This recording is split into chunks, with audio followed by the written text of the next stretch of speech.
സങ്കടപ്പെടുന്ന കാര്യം അതുതന്നെയാണ്. 4 പേരുടെ മരണം നിലവിൽ സ്ഥിരീകരിച്ചിട്ടുണ്ട്. നമ്മളിപ്പോൾ നിൽക്കുന്നത് ഈ അപകട സ്ഥലത്താണ്. ഇതൊരു വളവാണ്, പുല്ലുപാറയ്ക്ക് സമീപമാണ് ഈ അപകടം നടന്നിരിക്കുന്നത്. ഈ വളവിൽ ഒരുപാട് മുകളിൽ നിന്ന് തന്നെ ബ്രേക്ക് നഷ്ടപ്പെട്ടിരുന്നു എന്നുള്ളതാണ് മനസ്സിലാക്കാൻ കഴിയുന്നത്. ഈ വളവിൽ എത്തിയപ്പോൾ പൂർണ്ണമായിട്ടും നിയന്ത്രണം നഷ്ടപ്പെട്ടു. ഇവിടെ ഉണ്ടായിരുന്ന ഒരു ബാരിക്കേഡായിരുന്നു. ഈ ബാരിക്കേഡ് ഇടിച്ച് തകർത്തതിന് ശേഷമാണ് ഈ ബസ് ഈ കൊക്കയിലേക്ക് മറിയുന്നത്. നമ്മൾ ഈ ദൃശ്യങ്ങളിൽ കാണുന്ന പോലെ തന്നെ ഇതൊരു മരത്തിൽ തട്ടി നിൽക്കുകയാണ്. അതിനപ്പുറത്തേക്ക് നമുക്ക് ദൃശ്യങ്ങളിൽ തന്നെ മനസ്സിലാകുന്നതാണ്. വലിയ താഴ്ചയാണ്. ഏകദേശം ഒരു 500 അടി താഴ്ചയിലേക്ക് അതിന്റെ ദൂരം ഉണ്ട് എന്നുള്ളത് നമുക്ക് മനസ്സിലാക്കാൻ കഴിയുന്നുണ്ട്. ഈ ബസ് ഇവിടെ തട്ടി നിന്നതുകൊണ്ട് അപകടത്തിന്റെ തീവ്രത കുറയ്ക്കാൻ കഴിഞ്ഞു. പക്ഷേ 4 പേര് മരിച്ചു എന്നുള്ളത് വലിയ സങ്കടകരമായ കാര്യമാണ്.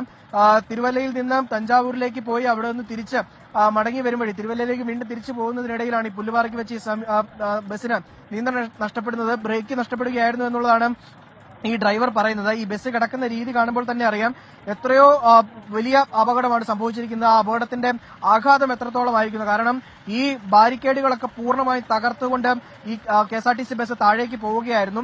കെഎസ്ആർടിസി ബസിന്റെ മറ്റ് എന്തെങ്കിലും സാങ്കേതിക തകരാറുകളൊക്കെ ഉണ്ടോ എന്നുള്ളത് കൃത്യമായി മോട്ടോർ വാഹന വകുപ്പ് പരിശോധിക്കുന്നു എന്നുള്ളതാണ് നമുക്ക് അറിയാൻ കഴിയുന്നത്.